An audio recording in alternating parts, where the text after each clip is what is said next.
Sebaiknya sebelum kita memulai pembelajaran, kita berdoa terlebih dahulu. Berdoa dimulai. Raditu billahi rabba wa bil islami dina wa bi Muhammadin nabiyyan wa rasula.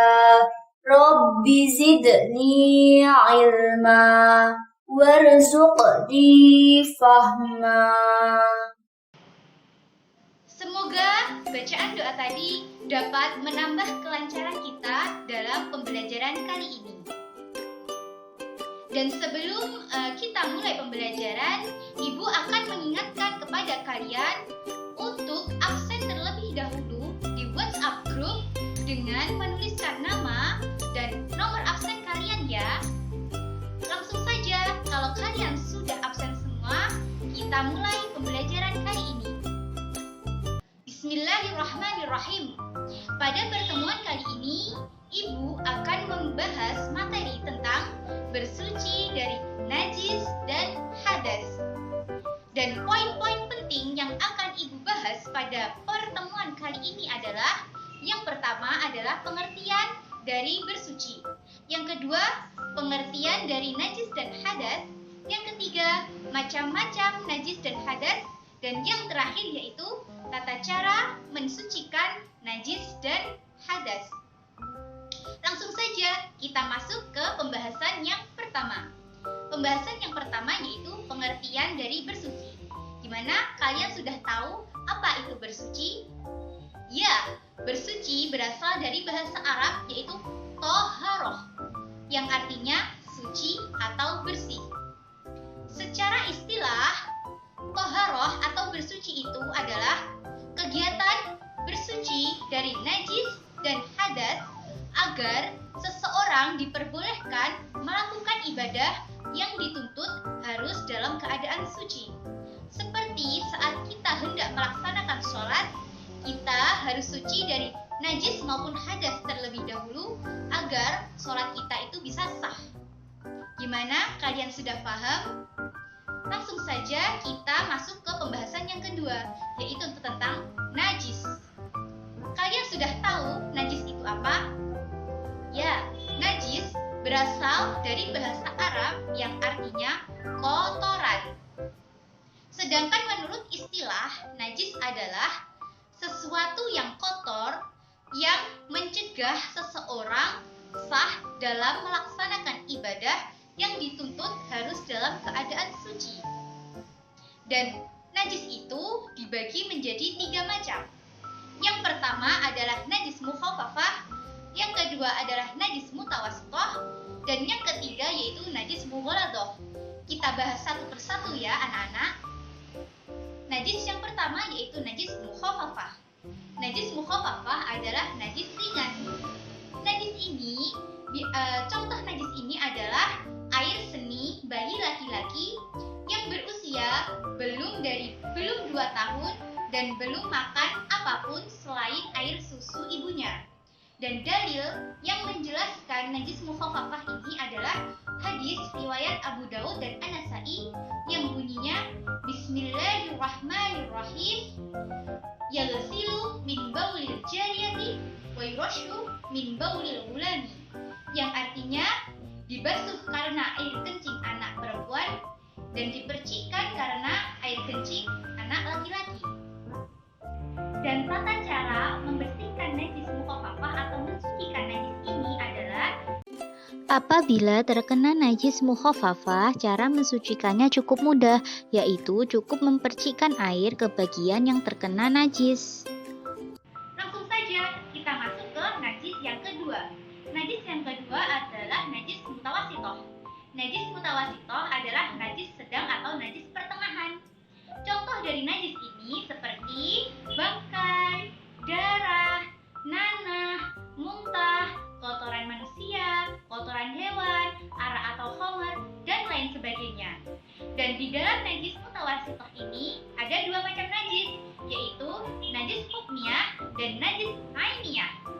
Yang pertama najis hukmiyah. Apa itu najis hukmiyah? Najis hukmiyah adalah najis yang diyakini adanya tetapi ada wujud atau zatnya, rasa maupun baunya. Contoh dari najis hukmiyah ini adalah air kencing yang sudah kering. Dan gimana tata cara mensucikannya? Tata cara mensucikannya cukup mengalirkan air ke bagian yang terkena najis tersebut. Dan yang kedua adalah najis ainiyah. Najis ainiyah adalah najis yang tampak wujud, rasa maupun baunya.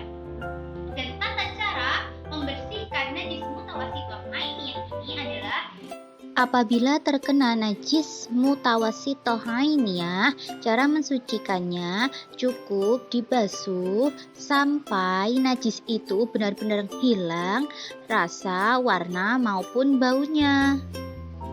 gimana? Sudah paham kalian? Dan yang terakhir yaitu najis mughalathah. Najis mughalathah adalah najis berat. Biasanya najis ini bersumber dari anjing maupun babi. Dan tata cara membersihkan najis ini adalah Apabila terkena najis mughalathah, cara mensucikannya adalah dibasuh dengan 7 kali basuhan. Basuhan yang pertama campuran air dengan tanah. Setelah itu, basuhan selanjutnya cukup menggunakan air bersih saja. dan itulah pembahasan tentang najis. Gimana? Kalian sudah paham? Langsung saja kita masuk ke pembahasan selanjutnya, yaitu tentang hadas. Apa hadas itu? Hadas berasal dari bahasa Arab yang artinya suatu peristiwa atau sesuatu yang tidak berlaku. Sedangkan menurut istilah hadas adalah suatu keadaan seseorang yang sedang tidak suci yang menyebabkan seseorang itu tidak diperbolehkannya melakukan suatu ibadah yang dituntut harus dalam keadaan suci. Dan macam-macam hadas itu ada dua, yaitu hadas kecil dan hadas besar.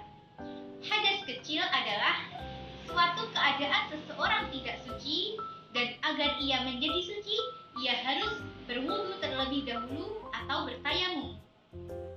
Dan sebab-sebab orang berhadas kecil adalah yang pertama, keluarnya sesuatu dari dua jalan, baik kubul maupun dubur.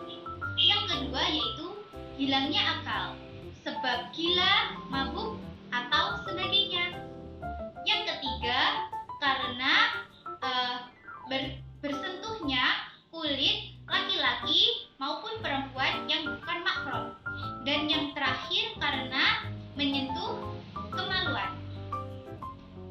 Dan tata cara untuk mensucikan hadas kecil ini yaitu dengan berwudu. Gimana? Kalian sudah tahu tata cara berwudu?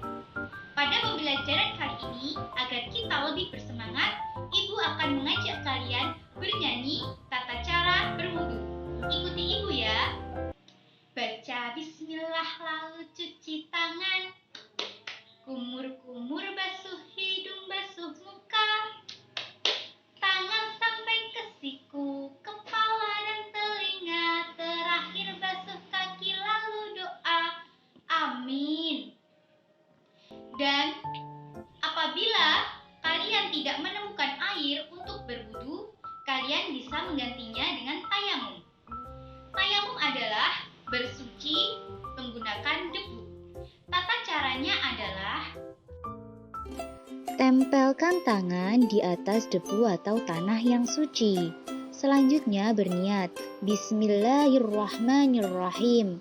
Nawaitu tayammuma listibahatis sholati fardhon lillahi ta'ala. Selanjutnya, mengusap wajah hingga rata. Lalu, mengusap tangan sampai siku, utamakan yang kanan terlebih dahulu.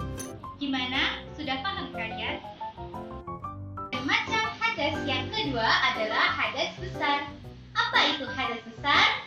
Hadas besar adalah keadaan tidak suci bagi seseorang, dan agar ia bisa menjadi suci, ia harus melakukan mandi besar, dan kalau tidak ada air, ia bisa melakukan tayamum. Sebab-sebab orang berhadas besar yang